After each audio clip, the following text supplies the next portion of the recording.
అధ్యక్షులు పవన్ కళ్యాణ్ గారు, అలాగే తెలుగుదేశం పార్టీ జాతీయ అధ్యక్షులు చంద్రబాబు నాయుడు గారు,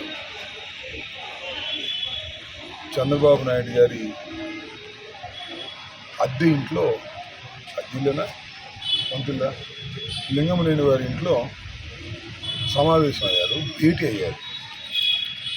వాళ్ళు భేటీ అవుతూనే ఉంటారు, నా చిన్నప్పటి నుంచి భేటీ అవుతూనే ఉన్నారు, కానీ ఏది తేలదు, అవ్వదు. అసలు పవన్ కళ్యాణ్ అనే నాయకుడు ఎక్కడి నుంచి పోటీ చేస్తాడని తెలుసుకోగలిగారా? చంద్రబాబు నాయుడు గారు కుప్పంలోనే పోటీ చేస్తారా, మరొకటి పోటీ చేస్తారా తెలుసుకోగలిగారా? అది తేలేది కాదు, మునిగేది కాదు. ఈ లోపల మేము సిద్ధమయ్యాం, యుద్ధం కూడా అయిపోతుంది. వైఎస్ఆర్ కాంగ్రెస్ పార్టీ గెలిచి అధికారంలోకి వస్తుంది. అప్పుడు దాకా వీళ్ళు సీట్లు తేల్చుకోలేరు.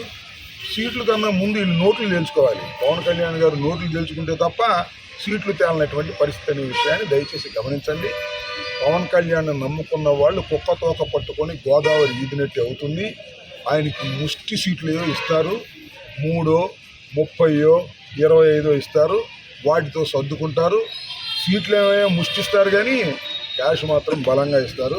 దానికోసం ఆయన ఎదురు చూస్తున్నాడు. ఎవరైనా పవన్ కళ్యాణ్ గారిని నమ్మి ఆయనతో ప్రయాణం చేసేవారు ఏమవుతారనేది ఒక వారం 10 రోజుల్లోనో లేకపోతే నెల రోజుల్లోనో తేలబోతుందని ఈ సందర్భంగా నేను చెప్పదలుచుకున్నాను. Okay, thanks.